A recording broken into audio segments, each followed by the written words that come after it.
Sukdulan man ang kahirapan sa buhay na ito, lahat naman ay may katapusan. Hindi tayo palaging malungkot at may dalang pag-asa ang kinabukasan. Ikaw, kabarangay, naniniwala ka ba na matatapos din ang mga paghihirap sa ating buhay? Dear Papa Dudut, sukdulan daw ang mabuhay sa mundong ibabaw. Sukdulan ng hirap, lungkot at ligalig. Lalo na sa mga sawing palad na hindi naman ginusto ang sitwasyong kinasasadlakan nila. Ngunit walang magawa upang makaahon dito. Yan ang eksaktong karanasan na pinagdaanan ko at gusto kong ibahagi sa sulat kong ito sa inyong programa na Barangay Love Stories. Pero bago ang lahat ay gusto ko munang magpakilala sa inyo. Ako nga pala si Gemma, 42 years old at taga Mexico, Pampanga. Meron na akong asawa at may anak na kami. Bukod sa pagiging housewife, ang pakikinig sa mga drama sa radyo ang pinagkakaabalahan ko. Nalilibang kasi ako at nakaka-relate sa mga kwento ng buhay at karanasan ng mga kabarangay natin. Ako man ay may sariling istorya na nais kong ibahagi sa inyo na magsisimula ng 19 anyos pa lamang ako, Papa Dudut.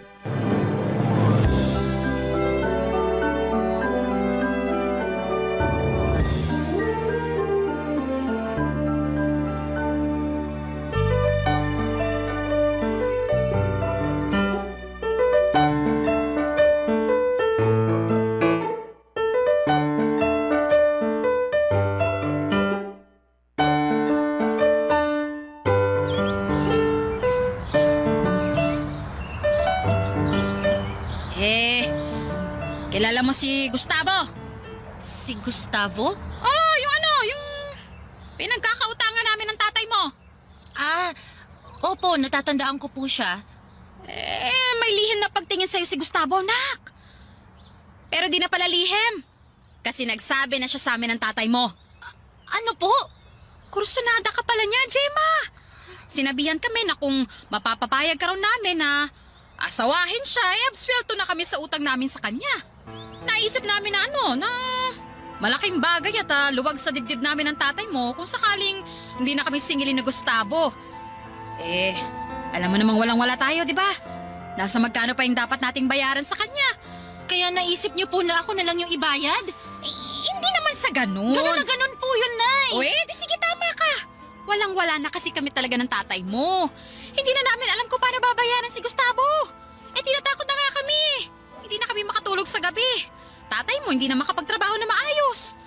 Ayaw na rin lumabas ng bahay natin kasi natatakot baka ipagulpi ni Gustavo.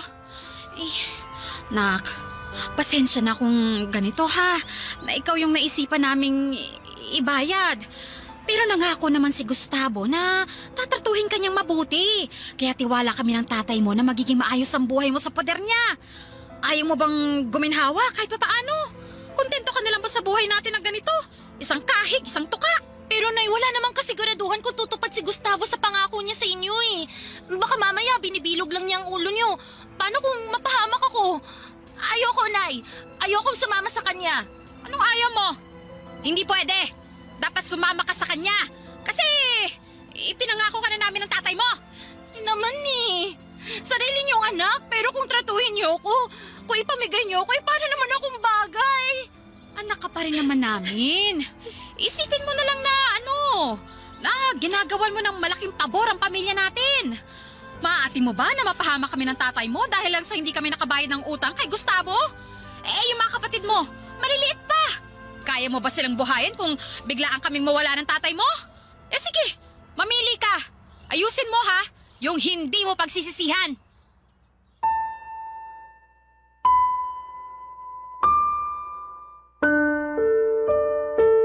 Papadudot negosyante at nagpapautang si Gustavo sa lugar namin at may malaking utang sa kanya ang mga magulang ko. Kaya nga noong ipambayad nila ako kay Gustavo ay wala na akong nagawa pa. Naging sunod-sunuran ako noon sa nanay ko at maging kay Gustavo noong kuhanin na niya ako. Bale, dinalaan niya ako sa kanyang bahay at sinabi sa akin na simula sa araw na yon ay asawa na niya ako. Mabilis na lumipas ang 1 taon at masasabi ko na hindi naging mabuti ang trato sa akin ni Gustavo. Naging malupit siyang asawa sa akin at napakadominante. Siloso, arogante at bayolente siyang tao. Lahat ng iyon ay tiniis ko dahil hindi ko siya kayang iwanan. Pakiramdam ko kasi noon ay wala na akong uuwian sa bahay namin tapos ay baka balikan niya ang mga magulang ko kapag tumakas ako.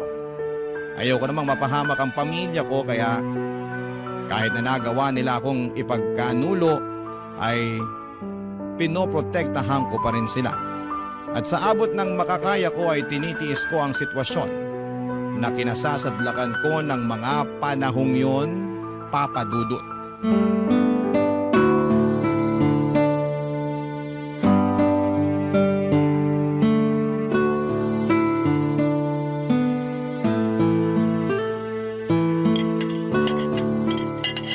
Siguradong matutuwa si Gustavo. Niluto ko yung paborito niyang... Gemma! Gemma! Gemma! Saan ka? Lintik ka! Gustavo? Andito lang ako. Bakit ka sumisigaw? Akala mo kata matatakasan mo ako, no? Ha? Ano bang pinagsasasabi mo? Hindi naman ako tatakas! Hindi talaga dahil malilintikan ka sa akin. Ano bang... Bakit na ba ako sinasaktan? Bitiwan mo nga ako! Bibitiwan kita pag gusto kitang bitiwan! Bakit na ako sinasaktan?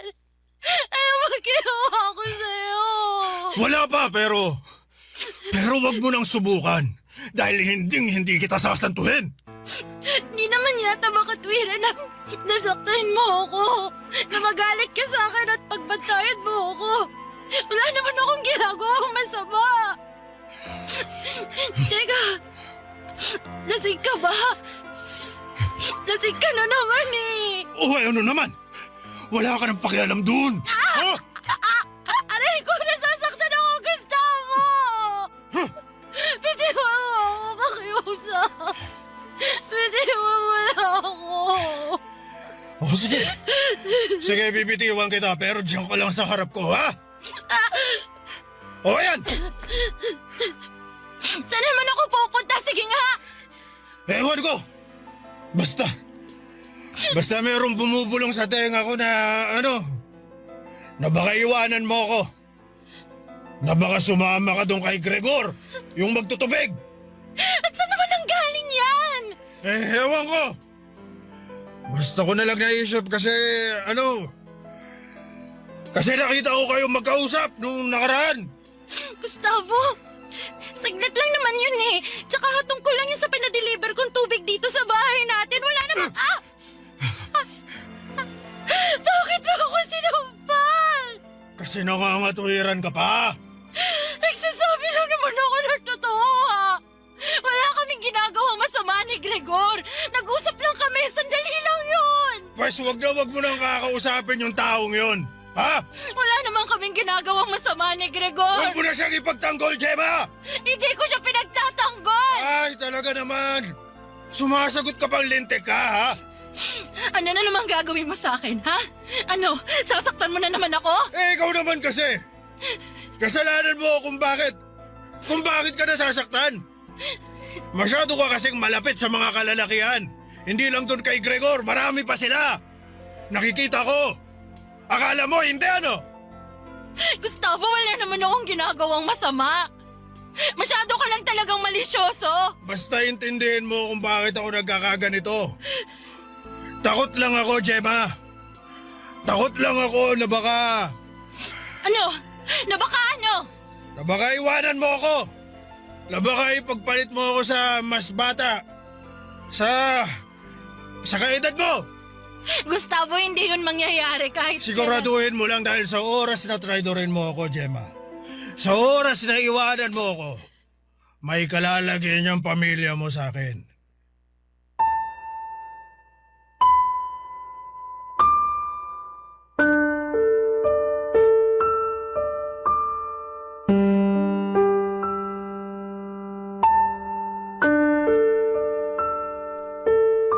Papa Dudut, hindi yun ang unang beses na pinagsamantalahan ako ni Gustavo.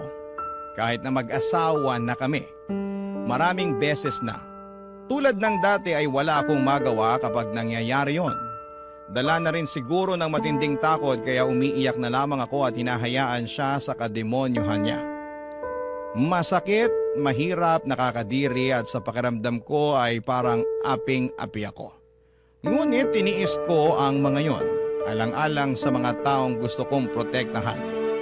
Sa tuwing may nangyayari sa amin ni Gustavo ay nabubuntis niya ako pero dahil sa pamimisikal niya sa akin, nakukunan po ako. Ilang beses nang nalagay sa bingit ng kamatayan ng buhay ko at minsan ko nang hiniling na sana'y mamatay na lamang ako para tuluyan ang makatakas sa malupit at mapang-abusong kamay ng aking asawa. Pero ewan, paulit-ulit pa rin akong nakakaligtas at nabubuhay. At sa tuwing nangyayari yon, mas tumitindi lamang ang aking pagtitiis. Papa Dudut. Barangay Love Stories. Barangay Love Stories. Papa Dudut, sa loob ng 10 taon ay naging alipin ako ni Gustavo. Kahit na asawa niya ako at mayroong kaming anak ay hindi niya ako itinuring na kapantay niya. Kundi pamimisikal at masasakit na salita ang inaabot ko sa kanya, Papa Dudut. Pero dahil nga sa anak namin ay lalo akong naging mapagtiis. Nagbingi-bingihan na lamang ako sa kung ano ang sinasabi niya sa akin at pinagtuunan ko na lamang ng pansin ang pag-aalaga sa anak namin. Mahal naman ni Gustavo ang anak namin at nakikita at nararamdaman ko yon, pero ako ay hindi. Kaya naman hindi ko rin siya minahal at hanggang sa pagtulog ko ay kinasusuklaman ko siya. Sa kabila ng lahat ay meron pa rin katiting na pag-asa sa puso ko na magbabago po si Gustavo. At bagaman suntok sa buwan ang isipin yon, kumapit ako at naniwala sa bagay na yon. Kaya lang po, Papa Dudut, paulit-ulit pa rin akong binibigo ng kapalaran.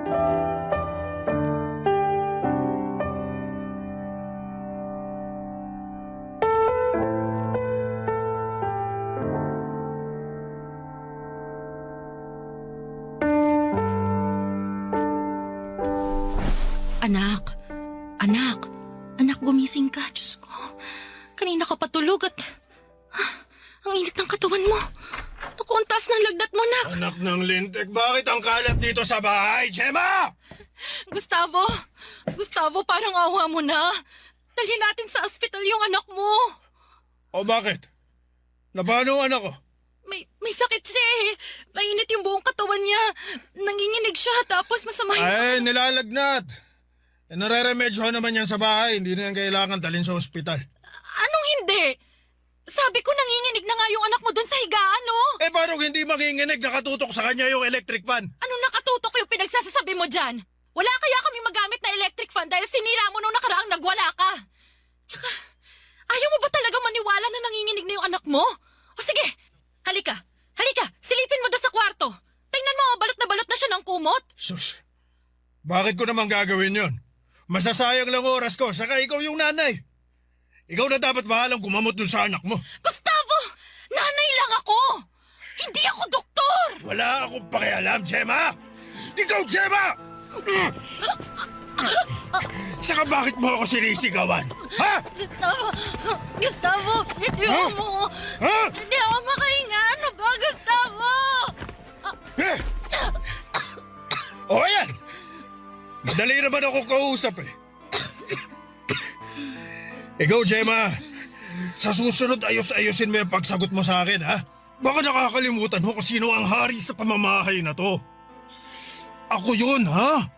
Pinapaalala ko lang sa'yo. Hindi ko naman nakakalimutan yun eh. Tsaka ang sinasabi ko lang rito, na kanina mo pa hindi pinapakinggan, ay yung tungkol nga sa anak natin. Wala nga yan! Anong wala yan? Wala yan! Nag-iinarte lang yung anak mo. Hindi na yan kailangan dalhin sa ospital. Dito mo na lang sa bahay natin gamutin. Tingnan mo, bukas makalawa, magaling na yan. Hindi mo na kailangan gumastos ng malaking pera. Masyado kayong maksaya. Akala ninyo pinupulot ko lang talaga ang pera no? Gustavo, ano bang pinagsasasabi mo? Wala akong pakialam, pagod ako.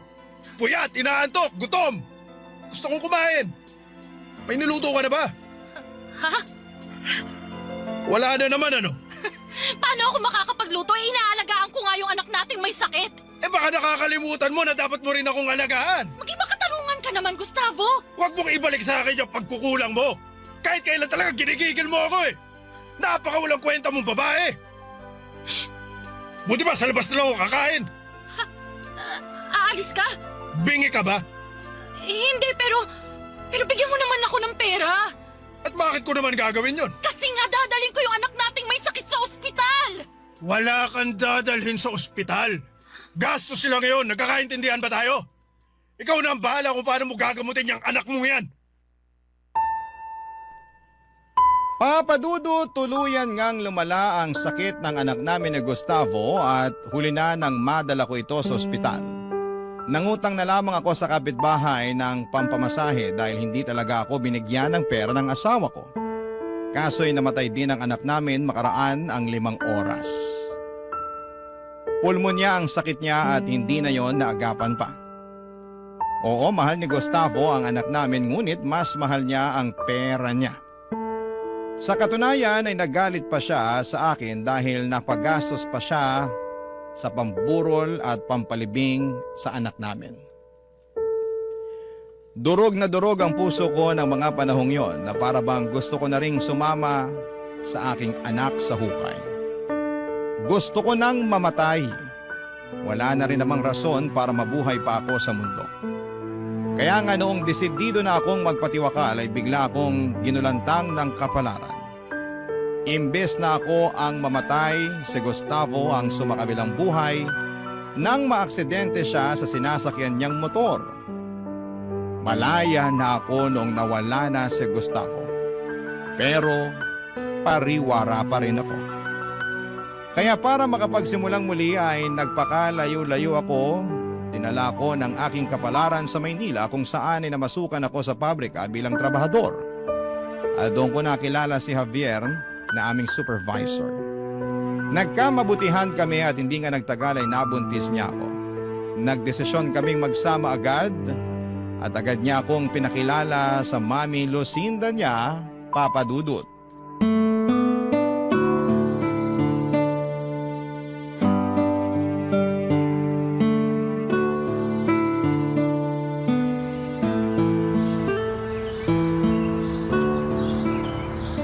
Ilang taon ka na pala? 35 na po. Kung ganun, mas matanda ka pala ng 5 taon sa anak ko. 30 anyos pa lang naman si Javier Javier, anak, anong nakain mo at pumatol ka sa babaeng mas matanda sa'yo? Mahal ko po si Gemma. At wala naman pong kaso sa akin ng edad niya, Mami. Halata nga, hindi mo naman siya bubuntisin agad kung hindi matindi ang pagmamahal mo sa kanya. Opo. Pasensya na po kung sa ganitong sitwasyon ko pa siya napakilala sa inyo. Masyado lang pong mabilis ang mga pangyayari pero wag po kayo mag-alala dahil nasa tamang edad naman na po kami. Hindi naman ako masyadong nag-aalala sa desisyon mo na yan dahil kilala kita. Kapag may gusto ka, hindi ka titigil hanggat hindi mo nasusunod. Tama ako, hindi ba? Opo, Mami. Kung nag-aalala man ako, dyan, kay Gemma. Sa edad niya kasing yan baka hindi na kaya ng katawan niya ang magbuntis. Alam niyo kasi, napapaso ang katawan ng babae sa pagbubuntis, lalo na kapag umiedad na kami. Gemma, unang beses mo lang bang magkakaanak? Hindi po. Ibig mong sabihin, nagkaanak ka na noon? Opo, pero... Diyos ko, mahabaging langit. Javier, ano bang klaseng babae itong napili mo? Mami, huminahon lang po muna kayo. Pakinggan niyo po muna si Gemma para malaman niyo yung totoo. Ano pa bang totoo ang dapat kong malaman? Tsaka alam mo ba na may anak na pala siya? Opo, alam ko po. Sinabi na sa akin ni Gemma. At ayos lang sa'yo na may anak siya sa ibang lalaki? Mami, pakinggan niyo muna si Gemma. May sasabihin pa po siya. Ano na namang revelasyon ang sasabihin niya? Santisimang babae ito. Ano po kasi, may anak na po ako sa una kong asawa pero Pero wala na po sila. Sinong wala? Anong wala? Patay na po sila.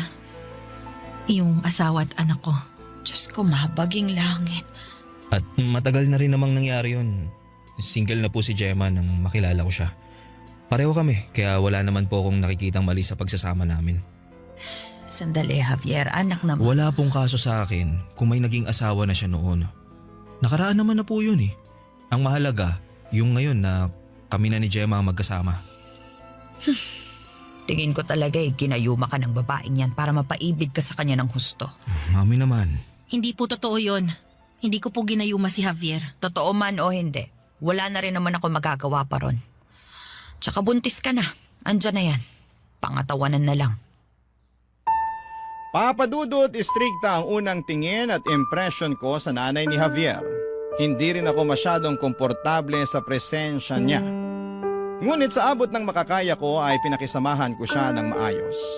Siya rin kasi ang nanay ng lalaking iniibig ko at lola ng magiging anak namin ni Javier. At ayoko namang magkaroon ng masamang ugnayan sa kanya. Bagaman masasabi ko pa rin na hindi 100% natanggap ako ng nanay ni Javier, andun kasi yung pag-question niya sa nakaraan ko na para bang doon pa lang ay hinusgahan na niya ako. Pero binaliwala ko lamang ang bagay na yon dahil ang importante sa akin ay ang pamilyang bubuuin namin ni Javier. Papadudot ni sa hinagap, hindi ko akalain na mabibigyan ako ng pangalawang pagkakataon na muling umibig. Kaya naman masaya ko sa pangalawang pagkakataong ito. Papadudot. Barangay Love Stories. Barangay Love Stories. Papadudot, kinasal kami ni Javier sa Huwes bago isilang ang panganay namin. Tapos ay nagrenta kami ng maliit na apartment pero nahirapan ako noong nanganak na ako, lalo't wala naman akong kamag-anak o magulang sa malapit na pwedeng mag-asikaso sa akin. Kaya nagkasundo kami ni Javier na tumira sa bahay ng nanay niya para mayroong umalalay sa akin, Papadudot. Masasabi ko na noong unay masaya naman at payapa ang pagtira ko sa bahay ng nanay niya. Kitang-kita ko na mahal niya ang apo niya. Pero nagbago ang lahat noong nagdesisyon si Javier na mag-ibang bansa upang mabigyan kami ng maayos na buhay ng anak niya. Simula kasi nang umalis ang aking asawa ay naging impyerno ang 4 na sulok ng bahay nila para sa akin.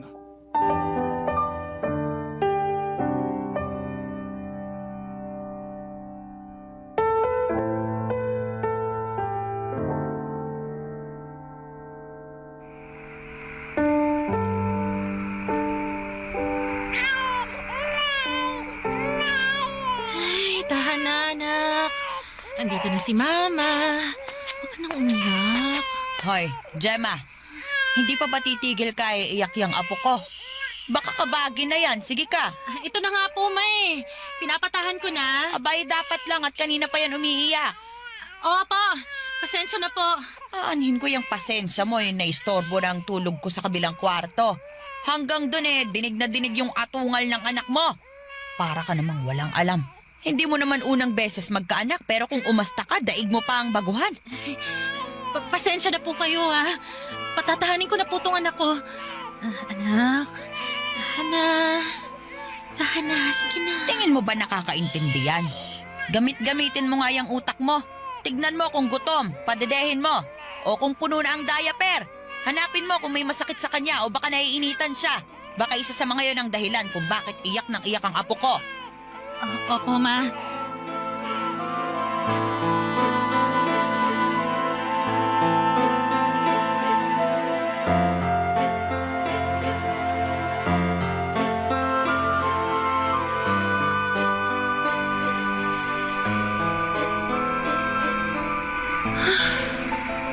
Buti na lang napatulog ko na yung anak ko. Ay, grabe, nakakapagod siyang patahanin. Anong sabi mo? Ano, napapagod ka na sa anak mo? Ma? Kanina pa po ba kayo nandyan? Oo, bakit? Bahay ko naman to Alam ko naman po Ay, yun. nako. Huwag mong ibahin ang usapan, Gemma. Narinig ko ng malinaw yung sinabi mo na napapagod ka na sa anak ninyo ni Javier. Sigurado pag nalaman ng anak ko yan ay magagalit yun sa'yo. Wala naman po akong masamang ibig sabihin doon. At saka, totoo naman po na napagod ako sa pagpapatahan sa anak namin. Pero hindi po ibig sabihin nun napapagod na akong alagaan siya. Wala ka talagang karapatang mapagod dahil nanay ka na. Hindi ka rin pwedeng magreklamo dahil ginusto mo namang magkaanak. Alam mo, tingin ko sinadya mo talagang magpabuntis sa anak ko eh. Kasi alam mo na bata si Javier, may pera at mahal na mahal ka. Ma, mahal ko rin po si Javier at hindi ko po habol ang pera niya. Ay sus! Maniwala ako sa'yo. Hindi ko na po siguro yun problema. Anong sinabi mo? Wala po. Marunong ka na ngayong sumagot, ha? Baka nakakalimutan mo ako pa rin ang reyna sa pamamahay na to. Ma, bitiwan niyo po ako. Nasasaktan po ako, Ma. Bakit niyo po ako sinasabunutan? Ang sakit po. Masasaktan ka talaga kasi sinusubukan mo ako. Wala naman po akong ginagawang masama. Anong wala? Masama na nga na ikaw ang piniling pakasalan ng anak ko. Ang dami-daming matitinong babae dyan. Yung mas bata, mas maganda. May maayos na trabaho at nakaraan. Hindi tulad mo na. Kung sino lang at palamunin. Tapos nakuha mo pang magbataas sa akin, ha? Hindi po ako nagmamataas. Itiwan niyo na po ako, Mama. Pakiusap. Kulang pa nga yan.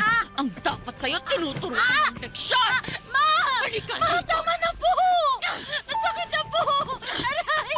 Aray! Tama na po, Ma!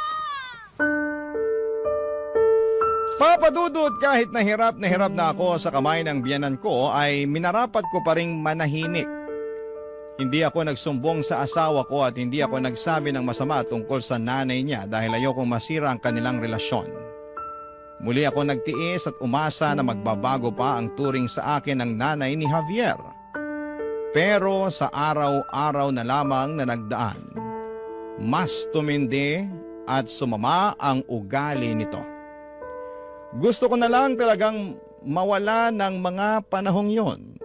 Mabuti na lang at nandyan pa ang anak namin ni Javier na siyang rason para manatiling matino at magpatuloy sa buhay. Pinangatawanan ko ang pagiging matiising babae pero paulit-ulit kong tinatanong sa Diyos kung ano ang kasalanan ko para maging sukdula naman ang pagpaparusa sa akin sa pamamagitan ng ibang tao. Hindi na kasi makatuwiran at napapagod na ako sa totoo lang.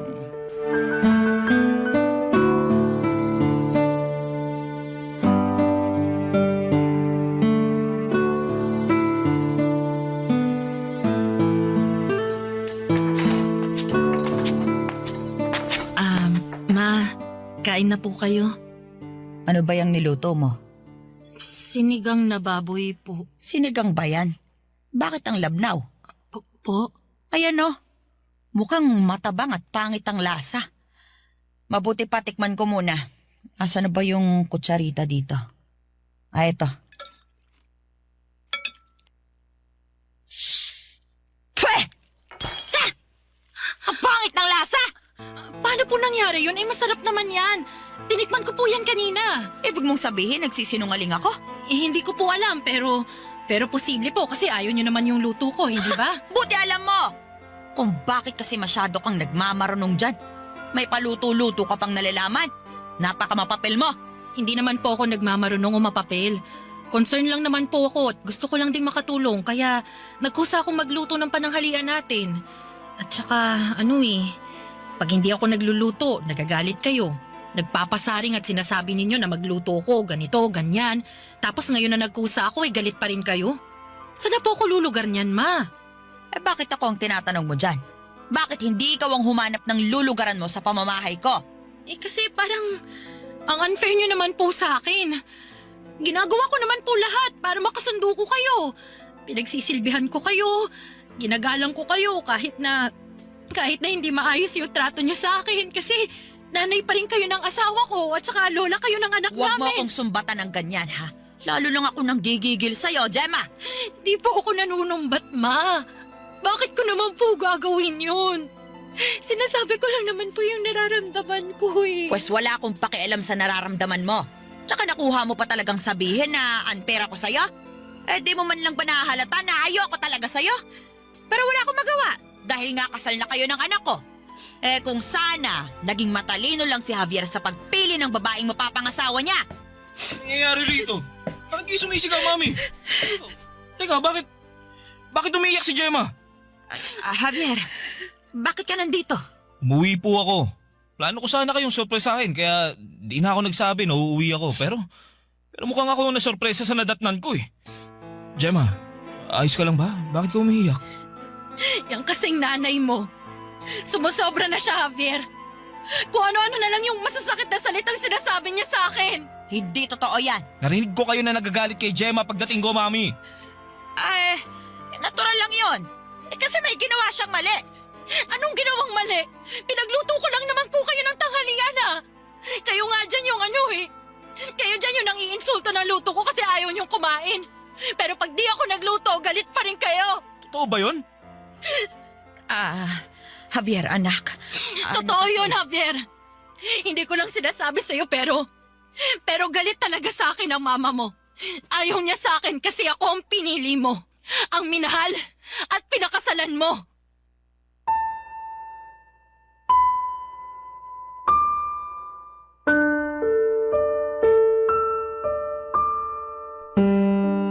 Papadudot dahil sa revelasyon kong yon ay nagalit ng gusto si Javier sa mami niya. Hindi yon ang salubong na inaasahan ko at gustong mangyari noong biglang umuwi ang asawa ko pero wala na akong pakialam. Ilang taon din akong nagtiis sa masamang trato sa akin ng biyanan ko. Maging ang mga masasakit na salita na binato niya sa akin kahit na wala naman akong ginagawang masama sa kanya. Napuno lang ako, Papadudot, napagod at para bang gusto ko na lamang kumawala sa kanya. At dahil nga sa mga nangyari ay ura-urada kaming umalis sa bahay ng biyanan ko. Naghanap kami ni Javier ng marerentahang apartment kahit na pansamantala, Papadudot. Sa unang beses ay nakaramdam ako ng kapayapaan dahil magkasama na kami ng asawa ko, ang nag-iisa kong kakampi. Nag-usap kami ng masinsina ni Javier tungkol sa mga nangyari. Humingi siya ng tawad sa akin dahil kinailangan kong indahin ang lahat, mapanatili lamang ang mabuting relasyon nila ng nanay niya. Pinatawad ko naman si Javier dahil wala naman siyang kasalanan. Sa kasalukuyan, Papadudot, ay hindi na bumalik sa abroad ang asawa ko at naisipan na lang niyang magnegosyo. Lumipat na rin po kami sa Pampanga na tinitirhan namin sa kasalukuyan. Masasabi ko na bagaman masalimuot ang pinagdaanan ko sa nakaraan, meron pa rin namang kapayapaan. Buti na lamang at hindi ako sumuko ng mga panahong yon. Kahit pa sukdulan ang mga nangyaring hindi mabuti sa buhay ko. Maraming salamat po, Papadudot, sakaling mapili po ninyong i-ere ang sulat ko at malaking bagay po sa akin. Hanggang dito na lamang po ang aking kwento. Ang inyong kapuso at kabarangay forever, Gemma. Anong say mo sa Barangay Love Stories na ito? Pagkwentuhan natin sa comment section yan. Barangay Love Stories.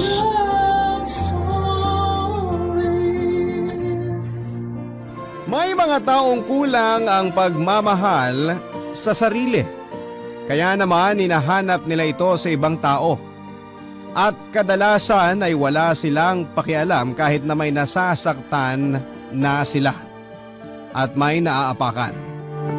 Ikaw, kabarangay, naranasan mo na bang maging makasarili sa ngalan ng pag-ibig?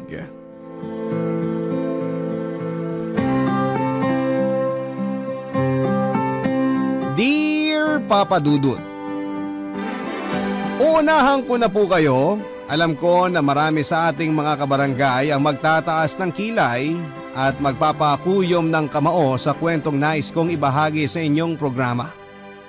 Pero naglakas loob pa rin po akong sumulat upang sa ganon ay maging halimbawa ako na kahit punong-puno na ng pagmamahal mula sa pamilya at mga kaibigan ng isang tao ay hindi pa rin po ito nakokontento. Bukod doon ay naging mas mapaghanap ako. hanggang sa sapiting ko ang sitwasyon sa buhay ko na hindi ko na alam kung paano pa kumawala. Isang magandang araw po sa inyo at sa inyong mga listeners. Itago nyo na lamang po ako sa pangalang Cara. 34 years old at may mataas na posisyon sa isang pribadong kumpanya dito sa Maynila. Kagalang-galang at respetado ako sa mata ng ibang tao. Pero may tinatago po akong sikreto. Sa kabila ng magandang estado ko sa buhay at trabaho at kahit na marami ang nagmamahal sa akin ay hindi ko pa rin maramdamang buo ako, Papa Dudut. Palagi ko pa rin hinahanap ang pag-ibig na ito sa ibang tao hanggang sa natagpuan ko nga ito kay Jeffrey. Isang waiter at sumasideline rin bilang hosto o call boy na minsan kong nakilala nang pumunta ako sa bar. Naging malagkit kaagad ang tinginan namin ni Jeffrey. Kahit na noon lamang kami nagkakilala. Parang gusto na naming sunggaban ng isa't isa.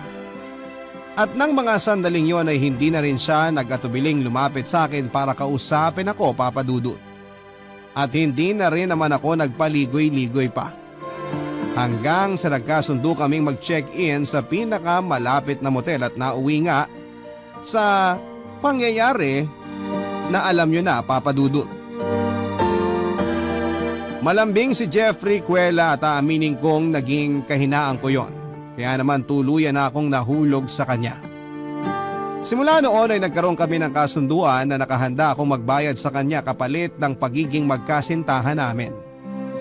Nung una, tumutupad naman siya sa kagustuhan pero habang lalo akong na-attach sa kanya, ay mas lalo namang lumalayo ang loob niya sa akin.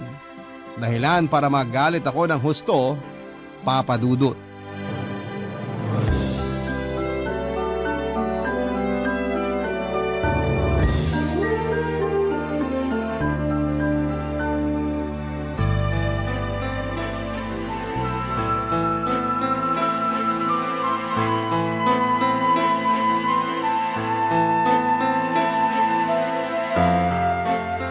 Jeffrey, pwede ba tayong mag-usap? Ikaw na naman? Ano bang ginagawa mo rito? At saka hindi mo ba nakikita may trabaho ko? Diyan pa kami ngayon. Huwag kang istorbo. Anong storbo? Hoy, wala akong pakialam kung may trabaho ka dito. Ang gusto ko, mag-usap tayo. Bad trip ka talagang babae ka. Ano bang gusto mong pag-usapan natin? Marami, Jeffrey. Bakit mo ba ako iniiwasan? Bakit hindi mo na sinasagot ang mga text, chat at tawag ko? May problema ba tayo? Nagkukulang na ba ako sa binabayad ko sa'yo? Sabihin mo, dadagdagan ko! Pwede ba, Cara?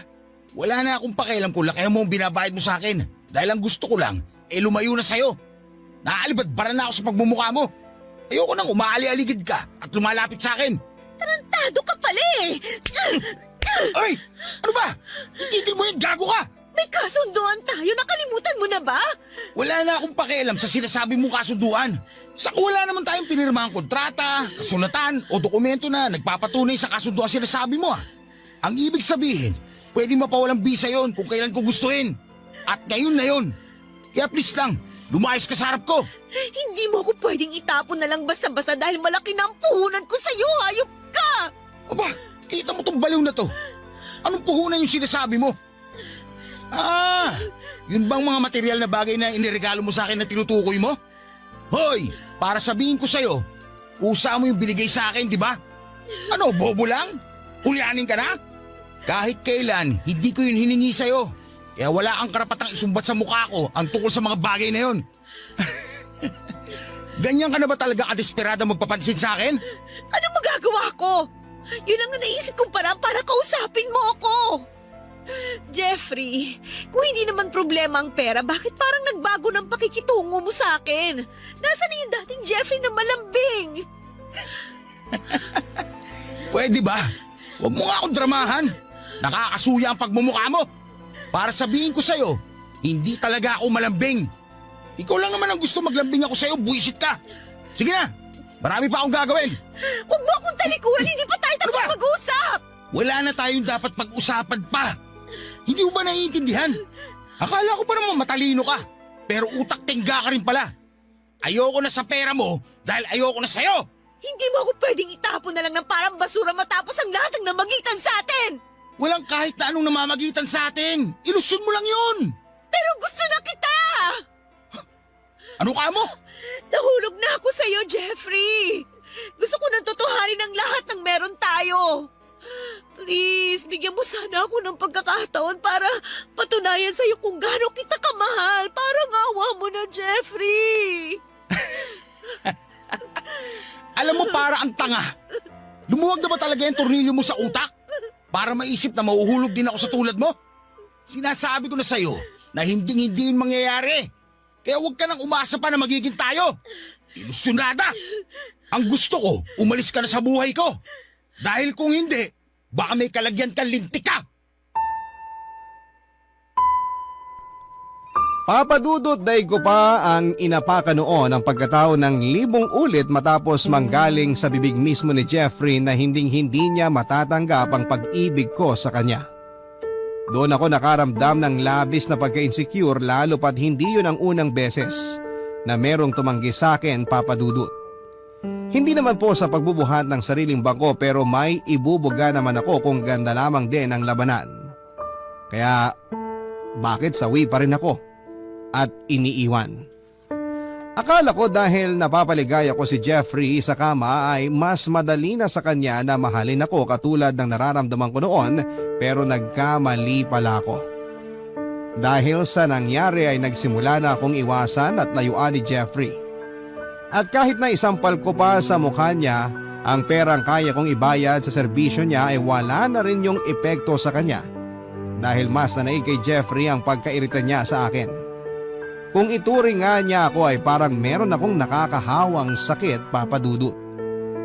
Akala ko kaya ko nang tuluyang kalimutan ang katulad ni Jeffrey, Papadudot. Kaso kapag nakikita ko kung gaano siya kasaya sa mga bago niyang kliyente ay hindi ko mapigilan ang sarili ko na magselos at masuklam. Sa huli ay wala rin naman ako nagawa. Ayoko nang kawawain na sa kanya ang sarili ko dahil kung ayaw niya sa akin ay kawalan niya yon. Kaya nga kahit masakit at malungkot ay tiniis ko yung pakiramdam at umarting hindi nasasaktan. Nang mga panahon na yon ay nagbalik sa alaala ko ang kauna-unahang lalaki na minahal ko ng gusto. Ngunit tulad ni Jeffrey ay hindi rin napa sa akin.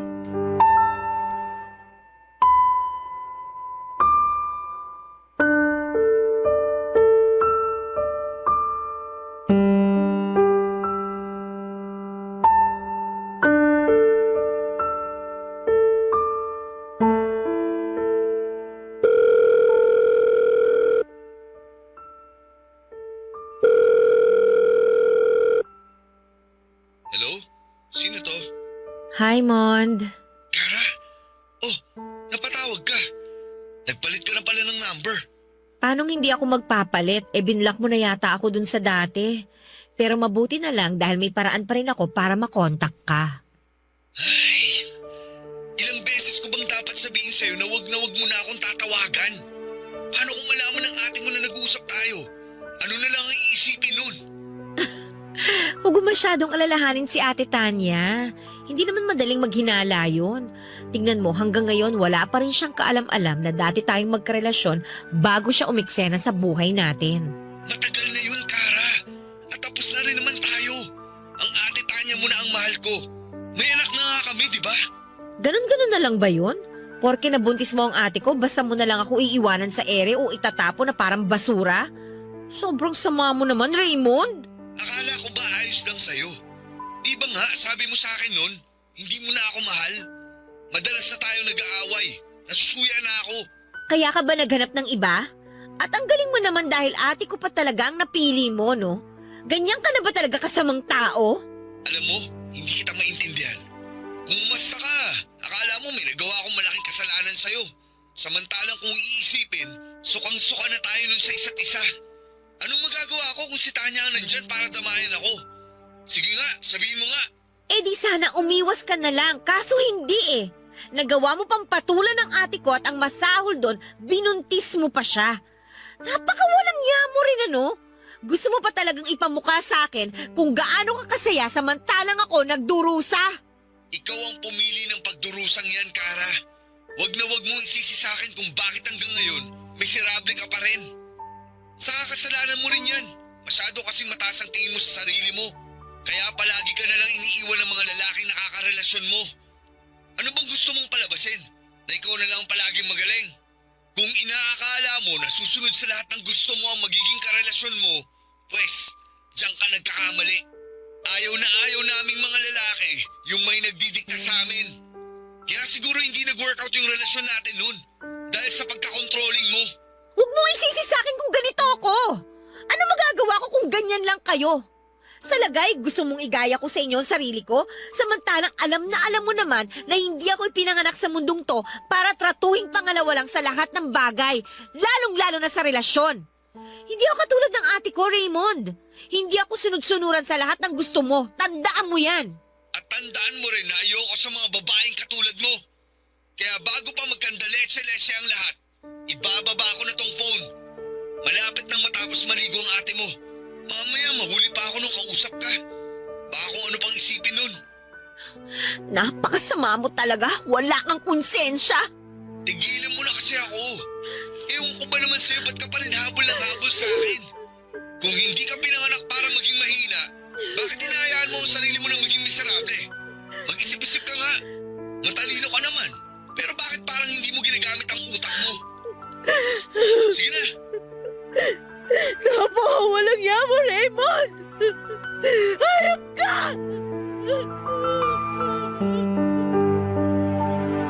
Papadudot karelasyon ko noon si Raymond bago sila nagkakilala ng ate Tanya ko.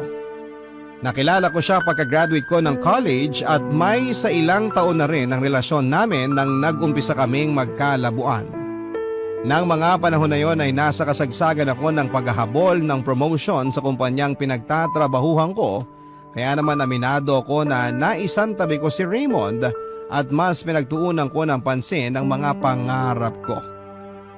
Nang maghiwalay kami ay doon naman niya nakilala ang ate ko.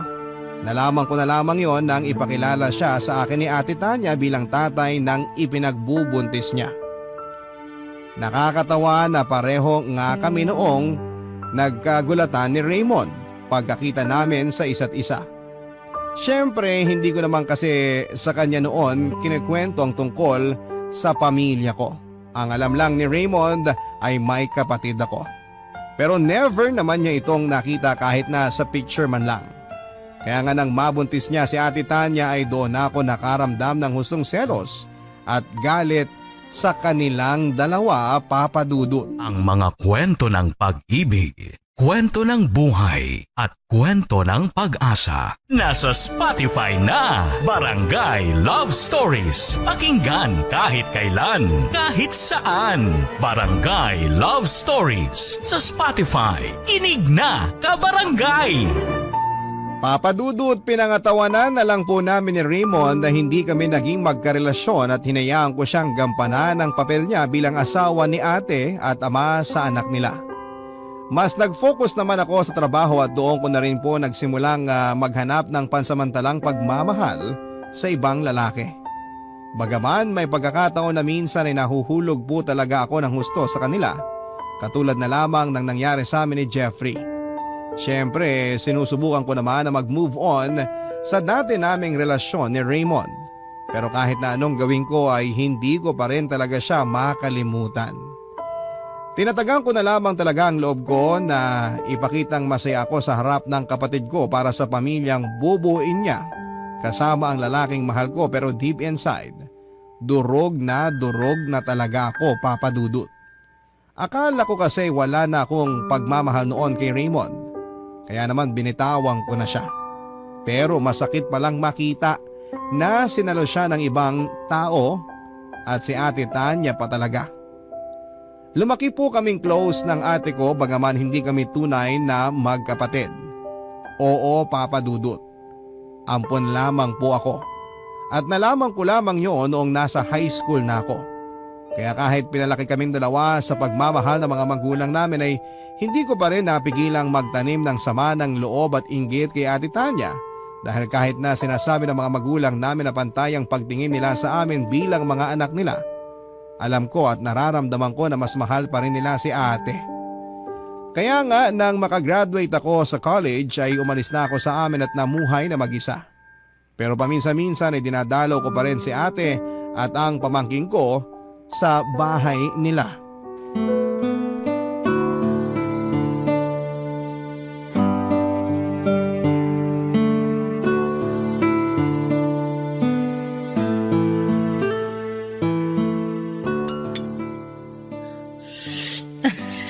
Oh, dahan-dahan. Grabe ate. Namiss ko talaga tong bulalo mo. Walang katulad to, promise. Tignan mo to ng bola pa. Balita ko mas masarap ang mga pagkain doon sa Maynila. Iba pa rin yung luto mo, the best. Woo! Pero seryoso ha, namiss ko talaga ang mga lutong bahay mo ate. Tingnan mo, ganado-ganado talaga akong kumain. Tsaka na muna ako magda-diet, susulitin ko muna tong bakasyon ko rito. Anong diet? Hindi ka naman mataba para mag-diet ah. Si ate talaga, hindi lang naman para sa mga matataba ang pagda-diet. Siyempre, nagkakaedad na tayo. Dapat mas maging maingat na tayo sa mga kinakain natin. Alam ko naman yon, kaso sa itsura mo, mukhang hindi ka naman nakakakain ng maayos. Tsaka tingnan mo, ang itim na ng eye bags mo. Pambihira, natutulog ka pa ba ng maayos? Oo naman. Stress lang siguro ako sa work kasi alam mo na, ang daming ginagawa. Minsan nga hindi na rin ako nakakakain sa tamang oras kasi uunahin ko pa ba yun? Ay nako, mali pa rin yon. Paano na lang kung bigla kang mahimatay habang nagmi-meeting kayo dahil nalipasan ka ng gutom? Paano kung magkasakit ka o magkaroon ng ulcer? Sino na lang ang iintindi sa'yo doon nandito ako sa Bulacan? Ate naman, 29 years old na ako, kaya ko ng sarili ko, no? Sus, palagi naman ganyan ang sinasabi mo. Pero sigurado ka ba talaga na tungkol lang sa trabaho ang dahilan kaya ka nai-stress? Baka naman may hindi ka sinasabi kay ate. Uy, ano ba yon? Ay, ate Tanya naman eh. Ay sus, tigil-tigilan mo ako sa kakaganyan mo ha. Kilalang kilala kita. Ako na ang nag-alaga sa'yo simula nung bata ka pa kaya alam na alam ko kung may hindi ka sinasabi sa akin. Hindi naman kita pipiliting magsabi kasi alam ko personal mo pa ring buhay yan. Malaki ka na. Pero kung kailangan mo ng maiiyakan o makakausap sa kung anumang niyang pinagdadaanan mo, nandito lang naman ang ate. Oh, hala. Kasasabi ko lang, ano bang problema kasi? Tungkol ba to sa lalaki? Ganun na nga ate. Iniwang ka na naman katulad ng dati. Oo. At hindi ko pa rin maintindihan kung bakit paulit-ulit nila akong sinasaktan. Maganda naman ako, mabait, matalino, mapera din naman. Kaya ano pa bang hinahanap nila na hindi nila makita sa akin? Ay, alam mo, hindi naman kasi ganun ang pag-ibig. Hindi porke gusto mo ang isang tao, magugustuhan ka na rin niya. May prosesong pinagdaraanan ng bawat relasyon. At kung sa huli hindi pa rin kayo pareho ng nararamdaman, hindi mo pwedeng ipilit na maging kayo. Kahit nag-aano mo pa kamahal ang isang tao, kailangan mo siyang palayain para hindi na kayo parehong masaktan. Nasasabi mo lang yan kasi successful ang relationship niyo ni Kuya Raymond. At meron kang maayos na pamilya. Samantalang ako, kahit halos nasa akin na lahat, wala pa rin nagmamahal. Uy, ano bang sinasabi mong wala nagmamahal sa'yo samantalang nandito kaming pamilya mo?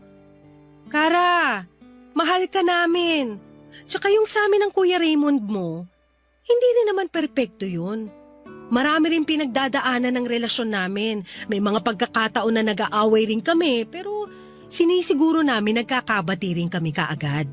Kahit na, naiinggit pa rin ako sa inyo ni Kuya Raymond kasi masaya na kayo sa buhay ninyo. Alam mo, hindi ka dapat mainggit sa amin dahil darating din yung lalaking magmamahal sa'yo ng totoo. Yun bang hindi ka naiiwan, sasaktan o pagmumukhaing tanga? Aray naman, sakit naman nun. Makatanga ka naman ate, grabe. On point ba? Sorry na. Pero seryoso, huwag ka lang mawalan ng pag-asa. Sa ngayon, enjoyin mo na muna yung pagiging single mo katulad ng pag-e-enjoy mo sa mga putahing luto ko. Mabuti pa nga. Palagi sa akin sinasabi ng ate ko na masaya siya dahil naging kapatid niya ako. Na maswerte raw siya dahil hindi siya naging mag-isa habang lumalaki. Noong una akala ko ay totoo ang mga sinasabi niya hanggang sa isang beses ay narinig ko ang pag-uusap nila ng mga kaibigan niya sa phone tungkol sa akin at kung paano siya naiinis sa mga magulang namin dahil inampon pa nila ako. Na kung paano siya naiirita sa tuwing nagkukunwari siyang mabait at mabuting kapatid sa harapan ko kahit na ang totoo ay ayaw naman talaga niya sa akin. Simula ng araw na yon ay kinamuhian ko na siya pero hindi ko yon pinapahalata lalo na kapag nasa harap kami ng mga magulang namin. Pinangangatawanan ko ang pagpapanggap na masaya pa rin ako sa pamilyang umampon sa akin hanggang sa nakagraduate na ako sa college.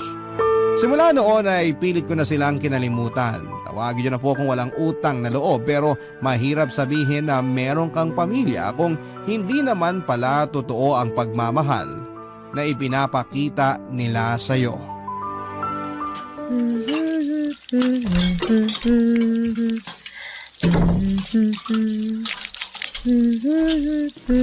Tanya, mahal. Kara, anong ginagawa mo rito? Bakit? Nagulat ka ba? Hindi mo inaasahan ang pagbisita ko? Alam ba to ng ate mo? Siyempre. Sa katunayan, siya pa nga nag-imbita sa akin. Namimiss na raw kasi ako ng anak niyo, kaya ayun. Siya nga pala, nandito rin ako nung isang araw kaso ikaw naman yung wala. Sayang, hindi tayo nagkita. Halika nga rito. Huwag mo akong hawakan! Buwisit ka! Ikaw ang buwisit! Gusto mo ba talaga makita tayo ng ate mo na may ginagawang kung ano? Huwag kang nga parang tanga dyan. Wala si ate. May biniling rekado dun sa tindahan. Tsaka ano naman ang gagawin natin na kinatatakutan mong makita ng kapatid ko? Ay, buwisit ka talagang babae ka. Bitiwan mo ako! Aray, ano ba? Makatulak naman. Parang hindi ka nasarapan ah. Aminin mo, hindi mo na-miss ang halik ko? Ano bang pinagsasabi mo? Kunwari ka pa pero halata naman sa'yo na nasarapan ka. Sigurado ka bang nasasatisfy ka ng kapatid ko sa kama? O baka naman binibitin ka niya? Kilala ko yun eh. Mahina ang resistensya nun. Hindi nga nakakatakbo ng malayo yun tuwing may palaro sa school namin dati. Bakit mo ba ginagawa to? Bakit mo ba kami ginugulo? Hindi ka ba masaya para sa amin ng ate mo? At gusto mo pa talagang sirain ang pamilya namin? Ganyan ka na ba talaga kadesperada? Kilabutan ka nga. Ako? Kikilabutan? Hoy, sandali nga ah. Ako ba talagang dapat kilabutan dito? Samantalang sa ating dalawa, ikaw tong mukhang nakukulangan sa ate ko. San mo na naman nakuha yung hinala mo na yan? Nakita ko yung cellphone mo. Naiwan mo raw, sabi ni Ate Tanya. Kaya ayon, pinakialaman ko muna pag alis niya. Hindi mo naman sinabi. Hindi ka pa pala nagpapalit ng password? Nabuksan ko tuloy yung cellphone mo. At ang dami ko nakita. Kung sino-sinong babayang chinachat mo at puro kalasuan ang pinag-uusapan ninyo. Swerte mo lang hindi makalikot si Ate Tanya kaya hindi nabubuking ang kagaguhan mo. Pero mukhang malapit na niyang malaman dahil sasabihin ko...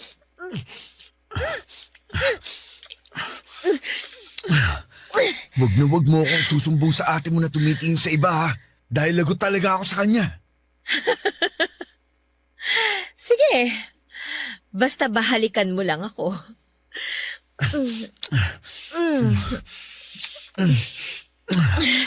Grabe, hindi ko akalain na na-miss ko ang mga halik mo, Kara.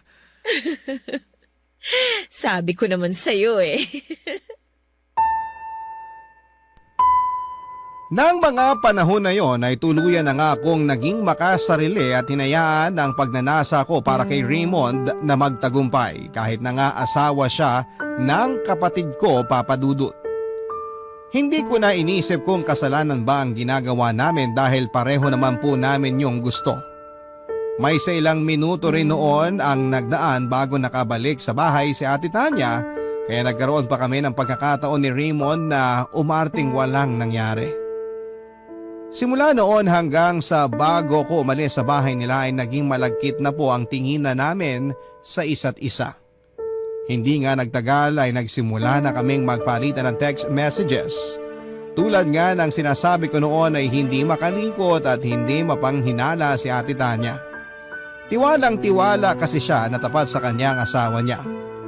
Kontraktor po si Raymond Papadudut at may pagkakataon na nadidestino siya sa iba't ibang lugar sa ilang araw at syempre kapag nasa Maynila siya, nagpupunta siya sa apartment ko at doon ay may nangyayari sa amin. Ang mga kwento ng pag-ibig, kwento ng buhay at kwento ng pag-asa. Nasa Spotify na, Barangay Love Stories. Pakinggan kahit kailan, kahit saan. Barangay Love Stories sa Spotify. Kinig na, kabarangay!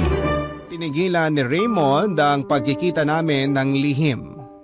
At kahit lantarang pagtataksil na ang ginagawa namin ay wala kaming pakialam. Nang mga panahon na yon ay tiwalang-tiwala sa kanya ang Ate Tanya ko kaya kahit na anong gawin niyang palusot o dahilan ay pinaniniwalaan siya nito. Aaminin ko na nakukonsensya rin po ako dahil trinataydor ko ang kapatid ko pero kapag naaalala ko na hindi naman niya talaga ako noon totoong tinuring na kadugo, katulad ng madalas niyang sabihin sa akin ay mabilis ko ring nasasaway ang sarili ko.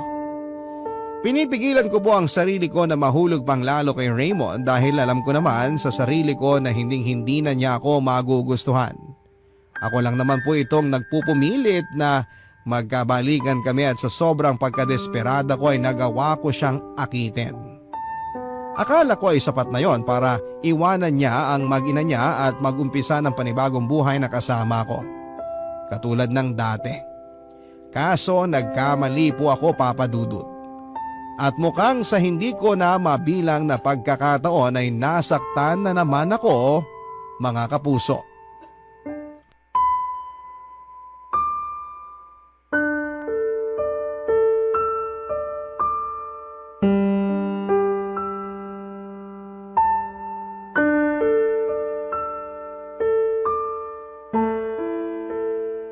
Sandali nga, Raymond.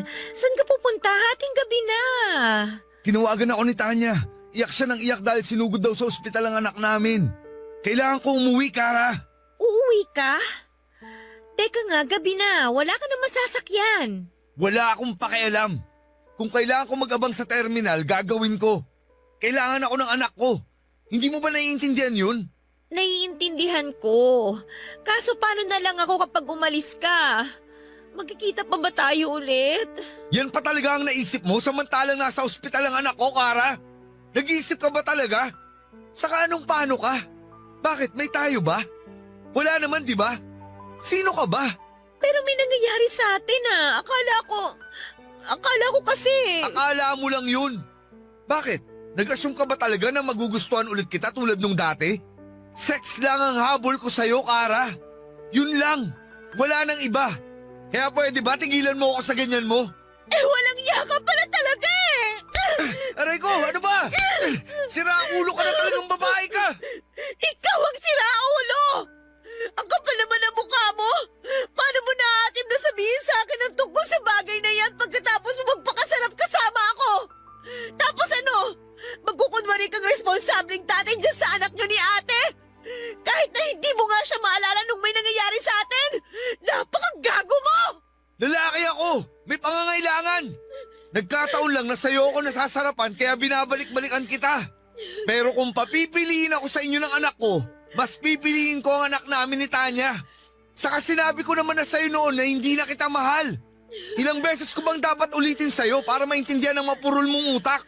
Nakakabwisit kang babae ka. Napaka-ambisyosa mo na nga. Mapalakit ka pa! Ikaw ang buwisa dahil ginamit mo lang pala ako! Napakasama mong tao! Anong ginamit? Wala akong ginagamit, Kara.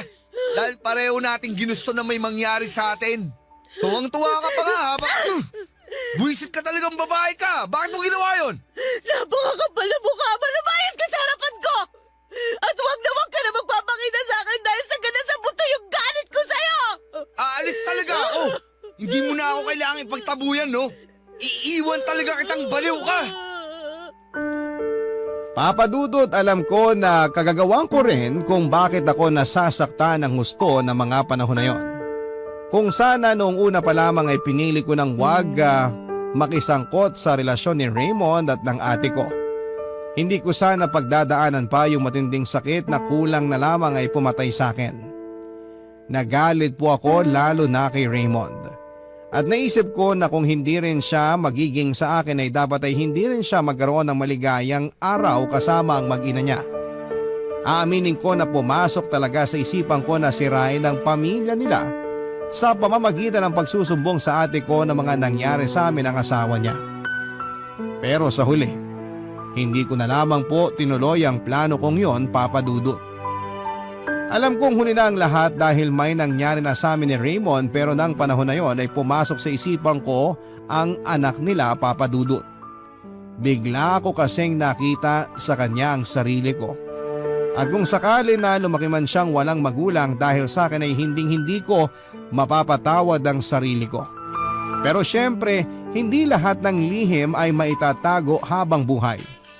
Totoo po ang kasabihan na walang lihim na hindi mabubunyag. Yun po ang eksaktong nangyari matapos biglang kalikutin ni Ate Tanya ang phone ni Raymond at malaman niya ang affair namin ng asawa niya. At para po siyang bombang bigla na lamang sumabog matapos ko noong pumunta sa bahay nila para bisitahin ang pamangkin ko.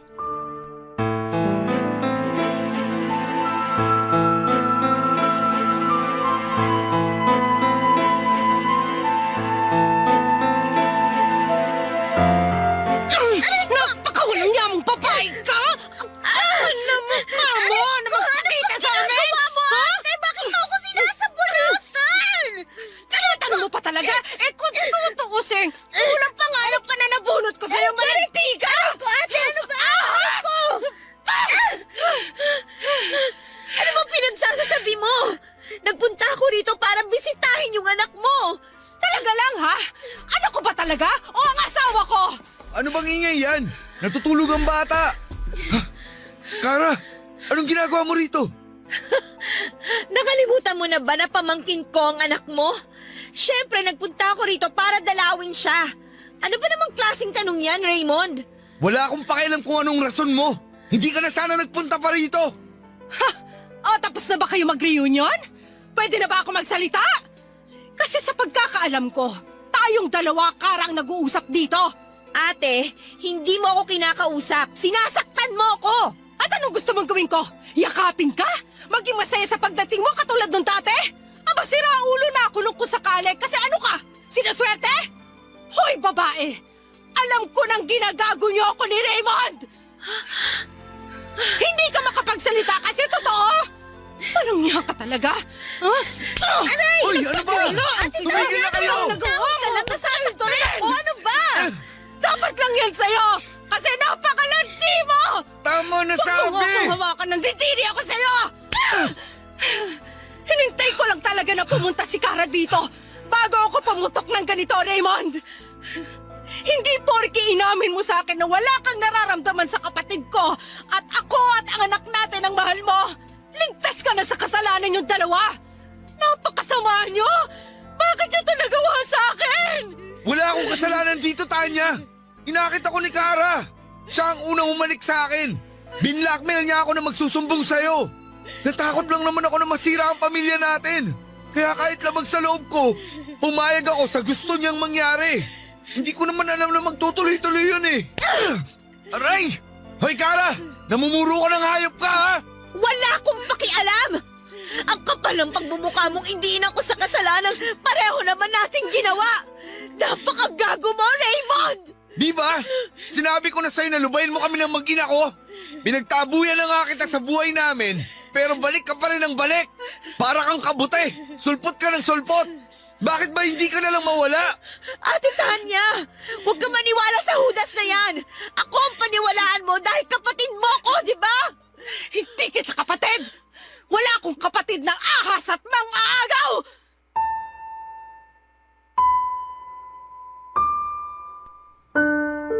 Papa Papadudot, pareho po kami ni Raymond na pinalayas ni Ate Tanya sa bahay niya. May punto na kulang na lamang ay pagsusuntukin ko na ang walang hiyang lalaking yon dahil sa kasinungalingan niya. Pero sa huli ay pinili ko na lamang po na umalis na lamang. Sobra-sobra po ang pagsisisi ko dahil hinayaan ko pang umabot sa puntong yon ang lahat. Lalo na kung sa una pa lamang ay iniwasan ko nang tumikim ng kasalanan. Papadudot at mga kabarangay, alam ko na marami sa atin na mga nakikinig ngayon ang magsasabi na deserve ko ang nangyari sa akin ito. At oo, yun din po ang nasa isipan ko ng mga panahon na yon. Kaya nga labis-labis ang paghingi ko noon ng tawad sa kapatid ko kahit na puro mura at pangiinsulto lamang ang inabot ko sa kanya. Bukod doon ay lumuhod din ako at nagmakaawa sa mga magulang namin dahil nga sa mga nangyari. Sa kasalukuyan ay hindi pa rin po kami nag-uusap ni Ate Tanya, Papadudot. At ang huling natatandaan ko ay naghiwalay na rin sila ni Raymond. Kinakausap pa rin naman na po ako ng mga magulang namin at nagpapasalamat ako sa kanila ng husto dahil kahit na nakagawa po ako ng pagkakamali ay hindi nila ako kinamuhian. Pare-pareho na lamang po kaming umaasa na sana isang araw ay tuluyan na akong mapatawad ni Ate Tanya. Napakalaking aral po ang itinuro sa akin ng karanasan kong ito, Papadudot. Dahil doon ay nagkaroon po ako ng lakas ng loob upang magbago. Mas pinapahalagahan ko na po ang sarili ko at hindi na rin po ako naghahabol sa iba. Bagaman nasasaktan dahil sa sarili ko rin namang kagagawa ay mas naging desidido po ako na itama ang mga kamalian ko sa mga nakaraan. Kaya bago ko po tapusin ang sulat ko ay payo ko lamang po sa ating mga kabarangay hanggat kaya po nating kontrolin ang ating sarili, huwag po tayong tumikim ng kasalanan. Dahil baka huli na ang lahat bago po natin mapagtanto na nasisira na natin ang ating sarili at ang relasyon ng iba. Maraming salamat po. Sakaling mapili po ninyong i-air ang kwento ng buhay ko. Malaking bagay po ito para sa akin at sana'y kinapunutan po ito ng aral at inspirasyon ng ating mga tagapakinig. More power po sa Barangay Love Stories. Maraming salamat sa iyo, Papadudot, ng inyong forever kapuso at kabarangay, Kara. Barangay Love Stories.